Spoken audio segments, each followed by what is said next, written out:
Hello friends, welcome back to my channel Adam's cafe.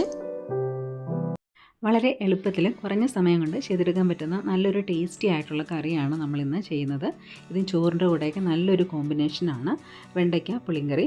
അപ്പോൾ നമുക്ക് നേരെ വീഡിയോയിലോട്ട് പോകാം. എങ്ങനെയാണ് ടേസ്റ്റി ആയിട്ടുള്ള ഈ ഒരു വെണ്ടയ്ക്ക പുളിങ്കറി തയ്യാറാക്കുന്നത് നോക്കാം. സ്റ്റവിൽ ഞാൻ ഒരു മൺചട്ടി വെച്ചിട്ടുണ്ട്. അത് ചൂടായി വരുമ്പോഴത്തേക്കും അതിനകത്തേക്ക് 1.5 ടീസ്പൂൺ അളവിന് വെളിച്ചെണ്ണ ചേർത്ത് കൊടുക്കുകയാണ്. ചൂടായ എണ്ണയിലോട്ട് നമുക്ക് അരിഞ്ഞു വെച്ച വെണ്ടയ്ക്ക ചേർത്ത് കൊടുക്കാം. വെണ്ടയ്ക്ക ഞാനിവിടെ 150 ഗ്രാമോളം എടുത്തിട്ടുണ്ട്. നമുക്ക് ഒരു 150-200 ഗ്രാം ആ ഒരു അളവിന് വെണ്ടയ്ക്ക എടുക്കാം. വെണ്ടയ്ക്ക അപ്പം നമ്മൾ അരിയുമ്പോൾ ഏകദേശം 1 ഇഞ്ച് നീളത്തിൽ ഇത് കൂട്ട് അരിഞ്ഞെടുക്കണം. അതിനകത്തേക്ക് തന്നെ നമ്മൾ ഉപ്പും മഞ്ഞൾപ്പൊടിയും കൂടി ചേർത്ത് കൊടുക്കുവാണ്. ഇനി ഇതിൻ്റെ റോ ടേസ്റ്റ് മാറുന്ന രീതിയിലൊന്ന് വഴറ്റിയെടുക്കാം. വെണ്ടയ്ക്ക പാകത്തിന് വഴറ്റിയ ശേഷം ഫ്ലെയിം ഓഫ് ചെയ്യാം. പിന്നീട് നമുക്ക് ഇത് മറ്റൊരു പാത്രത്തിലോട്ട് മാറ്റി കൊടുക്കാം. നമ്മൾ വീണ്ടും അതേ മൺചട്ടിയിൽ തന്നെയാണ് ബാക്കി കാര്യങ്ങൾ കൂടി ചെയ്യുന്നത്. അപ്പോൾ അതിനകത്തേക്ക് 1.5 ടീസ്പൂൺ അളവിന് വെളിച്ചെണ്ണ ചേർത്ത് കൊടുക്കുകയാണ്. ചൂടായ എണ്ണയിലോട്ട് പിന്നെ നമ്മൾ ചേർക്കുന്നത് കുറച്ച് ചുവന്നുള്ളി. ഞാനൊരു 10-12 ചുവന്നുള്ളി എടുത്തിട്ടുണ്ട്. അത് 2-3 ആയിട്ട് നമുക്കൊന്ന് കട്ട് ചെയ്തിടാം.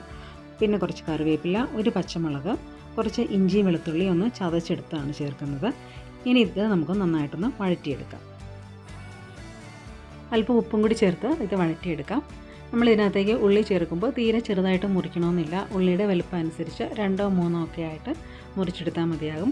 അതേപോലെ തന്നെ ഇതിനകത്തേക്ക് നമ്മൾ ചേർത്തിരിക്കുന്ന ഇഞ്ചി വെളുത്തുള്ളി എന്ന് പറയുന്നത് ഞാനൊരു 1/4 ഇഞ്ച് വലുപ്പത്തിലുള്ള ഒരു ഇഞ്ചിയുടെ കഷ്ണവും അതുപോലെ ഒരു 3 അല്ലി വെളുത്തുള്ളിയും കൂടിയാണ് എടുത്തിരിക്കുന്നത്. ഇതൊന്ന് ചതച്ച ശേഷമാണ് നമ്മൾ ഇതിനകത്തേക്ക് ചേർത്തിരിക്കുന്നത്. അപ്പോൾ ഉള്ളിയൊക്കെ വഴന്നിട്ടുണ്ട്. ഈ ഒരു പരുവത്തിലായി കിട്ടിയാൽ മതി. ഒത്തിരി ബ്രൗൺ നിറമൊന്നും ആവണ്ട. ആ ഒരു സമയത്ത് നമുക്കിതിനകത്തേക്ക് മസാലപ്പൊടികൾ ചേർത്ത് കൊടുക്കാം. മല്ലിപ്പൊടി 2 ടീസ്പൂൺ, മുളക് പൊടി 1 ടീസ്പൂൺ, മഞ്ഞൾപ്പൊടി 1/2 ടീസ്പൂൺ, ഉലുവാപ്പൊടി 1/4 ടീസ്പൂൺ. ഇത് ഇതിനകത്ത് ചേർത്ത് കൊടുത്തിട്ട് അതിൻ്റെ റോ ടേസ്റ്റ് മാറുന്ന രീതിയിലൊന്ന് വഴറ്റാം. പൊടികളുടെയൊക്കെ റോ ടേസ്റ്റ് മാറി വരുമ്പോഴത്തേക്കും നമുക്കതിനകത്തേക്ക് ഒരു തക്കാളി നീളത്തിലരിഞ്ഞ് ചേർത്ത് കൊടുക്കാം. ഒരു മീഡിയം വലുപ്പത്തിലുള്ള തക്കാളിയാണ് ഞാനിവിടെ എടുത്തിരിക്കുന്നത്. ഇതധികം പുളിയൊന്നുമുള്ള തക്കാളിയല്ല. ഇതിനകത്തേക്ക് നമ്മൾ ആദ്യം വഴറ്റി മാറ്റി വെച്ചിരുന്ന വെണ്ടയ്ക്കയും കൂടി ചേർത്ത് കൊടുക്കുവാണ്. അതിനുശേഷം നമ്മൾ ഇതിനകത്തേക്ക് ചേർക്കുന്നത് പുളിവെള്ളമാണ്. ഇത് വാളൻപുളി കൊണ്ടുള്ള വെള്ളമാണ് നമ്മൾ ഇതിനകത്തേക്ക് ചേർക്കുന്നത്. 1 കപ്പ് വെള്ളത്തിൽ ഒരു ചെറിയ നാരങ്ങയുടെ വലുപ്പത്തിലുള്ള പുളി ഞാൻ ഇട്ട് വെച്ചിരുന്നതാണ്. ആ പുളി പിഴിഞ്ഞ വെള്ളമാണ് നമ്മളിപ്പം ചേർത്തിരിക്കുന്നത്. ശേഷം ഇതിനകത്തേക്ക് നമുക്ക് കുറച്ച് ചൂടുള്ള വെള്ളം കൂടി ചേർത്ത് കൊടുക്കാം. ഞാനൊരു 1/4 കപ്പ് അളവിനാണ് ചെറിയ ചൂടുള്ള വെള്ളം ഇപ്പോൾ ചേർത്തിരിക്കുന്നത്. നമ്മൾ പുളിവെള്ളം ചേർക്കുമ്പോൾ ശ്രദ്ധിക്കേണ്ട ഒരു കാര്യം എന്താണെന്ന് വെച്ചാൽ നമ്മൾ തയ്യാറാക്കി വെച്ച പുളിവെള്ളം മുഴുവൻ കൂടി ഒരുമിച്ച് ചേർത്ത് കൊടുക്കരുത്. കുറച്ച് ചേർത്ത ശേഷം ആവശ്യമുണ്ടെങ്കിൽ മാത്രം ബാക്കി പുളിവെള്ളം ചേർത്ത് കൊടുത്താൽ മതിയാകും. അല്ലെങ്കിൽ പുളി കൂടിക്കഴിഞ്ഞാൽ നമ്മൾ വീണ്ടും വെള്ളം ചേർക്കുമ്പോൾ മസാലയുടെയൊക്കെ ടേസ്റ്റ് കുറഞ്ഞു പോകും. ഇതിനകത്തേക്ക് ആവശ്യത്തിനുള്ള ഉപ്പ് കൂടി ചേർത്ത് കൊടുത്തിട്ടുണ്ട്. ഇനി നമുക്ക് അല്പം ഫ്ലെയിം കൂട്ടിയിട്ട് ഇതൊന്ന് തിളച്ച് വരാനായിട്ട് വെയിറ്റ് ചെയ്യാം. നന്നായിട്ട് തിളച്ച് വരുമ്പോൾ ലോ ഫ്ലെയിം ആക്കിയിട്ട് കുറച്ച് നേരം ഒന്ന് മൂടി വെച്ച് കുക്ക് ചെയ്യാം. ആ ഒരു സമയം കൊണ്ട് തക്കാളിയൊക്കെ വെന്ത് കിട്ടും. അതുപോലെ മസാലയുടെ ടേസ്റ്റും പുളിയുടെയൊക്കെ ടേസ്റ്റ് വെണ്ടക്കയിലോട്ടൊക്കെ ഒന്ന് പിടിച്ചു കിട്ടുകയും ചെയ്യും.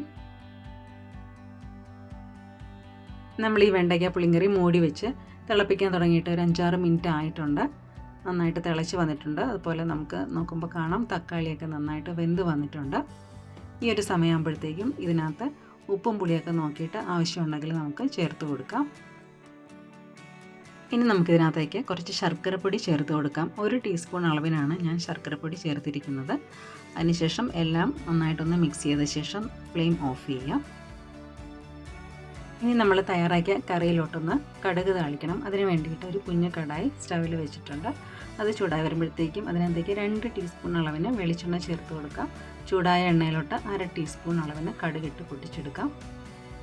കൂടെ തന്നെ 1/4 ടീസ്പൂൺ ഉലുവയും അതൊന്ന് മൂത്ത് വരുമ്പോഴത്തേക്കും അതിനകത്തേക്ക് കുറച്ച് കറിവേപ്പിലയും 1-2 വറ്റൽമുളകും കൂടി ചേർത്തൊന്ന് മൂപ്പിച്ചെടുക്കാം. കടുക് താളിച്ചത് തയ്യാറാക്കി വെച്ചിരിക്കുന്ന വെണ്ടയ്ക്ക പുളിങ്കറിയിലോട്ട് ചേർത്ത് കൊടുക്കുവാണ്.